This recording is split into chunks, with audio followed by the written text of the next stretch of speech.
রাধে রাধে বন্ধুরা, তোমরা সবাই কেমন আছো? আশা করতেছি সবাই খুব ভালো আছো, সুস্থ আছো, আর আমিও কিন্তু ভালো আছি। আজকের ভিডিওটা স্টার্ট করলাম দুপুর থেকে। সকালে অনেক ব্যস্তর মধ্যে ছিলাম, তো সেই কারণে সকালে ভিডিওটা স্টার্ট করা হয় না। আর শীতের দিনে তো জানোই, একটুখানি এদিক ওদিক হইলেই সময়টা যে কিভাবে চলে যায়, সময়কে কিন্তু একদমই ধরা যায় না। তো সকালে অনেক কাজ ছিল, সেই কারণে আর কি সকালের ভিডিও আর করা হয় না। তো এখন প্রতিদিনই তো সবাই কম বেশি জানো যে আমার কর্তামশাই এখন সবজি বসে বসে বিক্রি করে। সবজির যেহেতু দাম নাই আর বিভিন্ন রকমের সবজি আছে, তো উনি দুপুরবেলা নিয়ে যায় সবজি, সন্ধ্যা অবধি বেচে, ওই 2-3 ঘন্টা আর কি বৈশা বেচে। তো মোটামুটি হয়ে যায় বেচা। আর পাইকারি দাম এতই কম দেয় যে সেটাতে ওষুধের খরচা তো ওঠেই না, খেতের খরচা ওঠা তো অনেক দূরে থাক। আর এখন শুধু যে আমার কর্তামশাই সবজি বেচে সেটা না, অনেক চাষি আছে আমাদের গ্রামে, সবাই বসে বসে এই সময়টাই সবজি বেচা কিনা করে। তাছাড়া অন্যান্য সময় তো তারা আড়তে বা পাইকারি দিয়ে দেয়। তো এখন কর্তামশাই সবজি টবজি আইনে দিল, আমি বাছাবাছি করে রাখতেছি সব গোটায় গাটায়। আর ওইদিকে উনি এই মাছ ধরার যে জালটা ছিল কদিন ধরে তোমরা সবাই দেখতেছো, সকালবেলা মাছ ধরে আনতেছে কর্তামশাই। আর আমাদের বাড়িতে মাছ আসবে না, এখন কর্তামশাই জালটাকে উঠায় নিয়ে আসছে। উনি এটাকে এখন ধুইয়া টুইয়া শুকায় টুকায় দিয়ে উঠায় রাখবে, কারণ পুকুরের জল একদমই শেষ হয়ে গেছে ধরার মতো, বা বলতে পারো যে মাছের থেকে বেশি এখন মানুষ হয়ে গেছে, এত লোক হয়ে গেছে, এখন আর মাছ নাই, জলও নাই, সবই শুকায় ফেলছে। তো সেই কারণে কর্তামশাই আজকে জালটা উঠায় আনলো, আর মাছ খাওয়া হবে না। আর আমার কর্তামশাইয়ের এই বছরের একটা শখ শেষ হলো, আবার জানি না কবে কি ভূত উঠবে মাথার মধ্যে। তো এখন এইগুলি সব গুছায় টুচায় দিতেছি আমি আর আমার শাশুড়ি মা। আর প্রত্যেক দিন দুপুরের এই কাজটাই আমাদের খুবই ব্যস্ততার মধ্যে যায়, এই সময়টা আর কি। আর আমি আমার কর্তামশাইকে যেইটুকুনি না ভয় পাই, সে থেকে বেশি আমার শাশুড়ি মাও ভয় পায়, কারণ ছেলেদের মেজাজটা হয়েছে একদমই অন্যরকম। ওদের কাজগুলি যদি এদিক ওদিক হয়ে যায়, মানে 19-20 হয়ে যায় একটু এদিক ওদিক, তাহলে ওদের মেজাজটা একদম হাই হয়ে যায়। কিন্তু আমরা বাড়ির বউরা মেয়েরা বলতে পারো, আমাদের মাথা গরম হয়ে আমরা ভাইবা চিন্তা একটা কাউকে কথা বলি বা ভাইবা চিন্তা এই কাজটা করি, কিন্তু ছেলেরা সেই কাজটা করতে পারে না। ওদের কাজ একটু 19-20 হইলে ওদের মাথাটা চট করে গরম হয়ে যায়। ওরা এইটুকুনি বোঝে না যে কাজটা তো 19-20 হইতেই পারে বা এদিক ওদিক হইতেই পারে, প্রতিদিনকে একই রকম কাজ হবে। তো সেই কারণে আমি আর আমার শাশুড়ি মা সব ভালো করে দেখতেছি ব্যাগগুলি ভালো মতো গুটানো হয়েছে, জিনিসগুলো এদিক ওদিক তো দেওয়া হয় না, কারণ ওনার চট করে মাথা গরম হয়ে যায়। সব গুছা টুচা রাখা আসি, আমার শাশুড়ি মা চলে গেছে চান করতে। আর এই যে জালের থেকে, জালটা তো যেহেতু আজকে পুরোপুরিভাবে পরিষ্কার করছে, তো যা যা মাছ আটকাইছিল সবই বের করা হয়েছে। তো কর্তামশাই বাজারে যাইতে একটু দেরি আছে, তো উনি বসে বসে নখ ফোক কাটতেছে আর আমি এখানে মাছগুলি কাটে নিতেছি। মানে উনি বাড়িতে থাকতে থাকতে যে অবধি কাজ করা যায়, কারণ আমারও ভিডিওতে মানে একটা ভিডিও করলে হয় না, সেটাকে এডিট করতে হয়, ভিডিও পোস্ট করতে হয়। তো সেই সময়টা এই কর্তামশাই বাজারে যাওয়ার পর ছেলেকে ঘুমটুম পাড়ায় বাড়ির কাজ টাজ করেই করি। তো এখন খালি তারা রয়েছে উনি কখন যাবে, তারপরে আমি আমার কাজগুলি করব।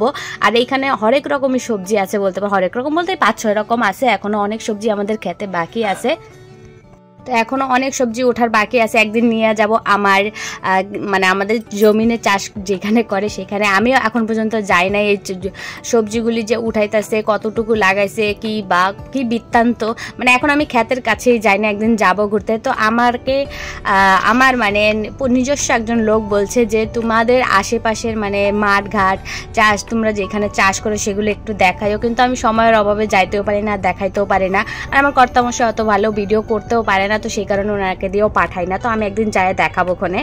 দুপুরবেলা কর্তামশাই চলে গেল বাজারে, আর আমার ছেলে দিকে কান্নাকাটি করতেছিল, তো ওকে নিয়ে চলে আসলাম আমার বান্ধবীর বাড়িতে। আর আইসে দেখি একটা বিরাট ঘটনা, সেটা হচ্ছে আমার বান্ধবীর কর্তামশাই সে অনেক বাজার করে নিয়ে আসে, আর তার সাথে সাথে অনেক খাবারও ছিল। আর এটা এই ফার্স্ট টাইম হলো যে ও বাজার নিয়েও ঢুকছে আর আমিও গিয়ে উঠছি। এমনটা না যে আমি যখন যাই ও আমাকে কিছু দেয় না, বা আমার ছেলে মেয়েকে কিছু খাইতে দেয় না, বা কিছু ব্যবহার করতে দেয় না। যথেষ্ট ভালোবাসে আমার ছেলে মেয়ে দুইজনকে, যখনই যায় তখনই কিছু না কিছু খাবার দিবে, বা কোনো কিছু বানাইলে আমাদের জন্য অবশ্যই রাইখা দেয়। হ্যাঁ, সময়ের অভাবে আমি যাইতে পারি না, আমি বলে দিই ওকে ফোন করে যে আজকে যাবো না, তুই খায় নিস। তো আজকে দুইজনই একসাথে গেলাম, তো যা যা খাবার ছিল সবই দেখলাম, তার মধ্যে এই পাঁপড়টা খাইলাম, আর কিছু চপ মপ ছিল ওগুলি খাওয়া হয় না। আর আমার তেলের জিনিস খাইলে কেন জানি না পেটটা খুবই ব্যথা করে, তো সেইগুলিকে অল্প খাইলাম না, যা সেমনটা না, খাইলাম অল্প খাইলাম, আর এখান থেকে পাঁপড় একটু খাইলাম, ব্যাস। তারপরে চলে আসলাম আমি যেই কাজে গেছিলাম সেই কাজটা করতে, মানে আমার চুলগুলি বাঁধতে। আর আমার চুলগুলির অবস্থা তো বেশ ভালো করে জানো, একদমই নাই বললে নাই। তো সেই চুল কটাকে একটু খালি যত্ন করে রাখতে হয়, কারণ মেয়েদের চুলই হয়েছে সৌন্দর্য। মেয়েদের বলবো না, এটা ছেলে মেয়ে দুইজনারই একটা সৌন্দর্য। চুলের মানুষের মুখের ফেস কাটিং যেমনই থাকুক, চুলটা কিন্তু সৌন্দর্য দেখায়। তো যেইটুকুনি আছে সেইটুকুনিকে একটু ঠিকঠাক করে রাখার চেষ্টা করি। আর আমার বান্ধবী খুব সুন্দর চুল বাঁধে, তো যখনই সময় পাই আমি যাই, ও বাইদা দেয়। আর আজকে ওদের বাড়িতে অনেক লোকজন আসছে, সবার সাথে বসে গল্প করলাম। এখানে একজন আমার ভিডিও দেখেই ছোট বাচ্চাটাও আমাকে যখন এসে বললো যে কাকিমণি তোমার ভিডিওগুলো আমি রোজ দেখে আমার খুবই ভালো লাগে। তো আমার খুবই ভালো লাগছে। তো ও অনেক কিছু বললো আমার ভিডিও সম্বন্ধে, আমি অনেক কিছু জিজ্ঞাসা করলাম। তো ছোট বাচ্চা তাও ও যে অনেক ধৈর্য সহকারে আমার ভিডিওগুলি দেখে, অনেক ভালোবাসে ভিডিওগুলি দেখে, তো বলাতে আমি খুবই খুশি হয়ে গেলাম। তারপরে এই যে সন্ধ্যাবেলা বাড়িতে সন্ধ্যা দিয়ে বাচ্চাদেরকে পড়ায়, এখন রাতের বেলা প্রায় 7টা সাড়ে 7টার মতো বাজে। আর কর্তামশাই চলে আসছিল, আর আজকে আমি উঠানো আসি তখন দেখি কর্তামশাই রাস্তা দিয়ে আসতেছে। আর উনি আসলেন আমি বুঝে পাই, আর আমার থেকে ভালো বোঝা পায় আমার ছেলে মেয়ে দুইজনে যে ওদের বাবা চলে আসছে। দেখো কি সুন্দর পেঙ্গুইনের মতো দৌড়ায় এখন ও চলে যাবে ওর বাবার কাছে। আর প্রথমেই দেখবে আমার মেয়ে যে কি আনছে ওর বাবা, আর আমার ছেলে করে কি ওর বাবা আসলে প্রথমে যায় কোলে ওঠে, মানে দুইজন দুই রকম, কেউ খাবার খোঁজে আর কেউ বাবাকে খোঁজে। তো কর্তা মশাই টাইম পাই না বাচ্চাদের জন্য, ওনারও খেতে কাজ করে, তারপরে বসে সবজি বেচে, তারপরে নিজস্ব একটু টাইম হয়, যেমন আমিও একটু টাইম খুঁজে বের করি আমার ভিডিওর জন্য, তেমন উনিও একটু নিজের জন্য টাইম খুঁজে বের করে সেই সময়টা উনি মোবাইলে দেয় বা বলতে পারো বন্ধুদের সাথে গল্প করে দেয়। তো আমার ছেলের বাবা আসাতে আমার ছেলের আবদার হয়েছে যে একটু মাছ দেখবে। তো আমি দেখাই না, কারণ আমার ভয় লাগে জ্যান্ত মাছ ধরতে, আর লাভ দিয়ে বাইরে হয়ে যায়। আর আমার ধরতে সত্যি খুবই ভয়ই লাগে বলতে পারো, একটা ছোট বাচ্চাদের মতো করি। আমার কর্তামশাইয়ের জন্য আমাকে অনেক বকা দেয়, কিন্তু আমি ওই ভয়টার থেকে উপরে উঠতেই পারি না, জানি না কেন।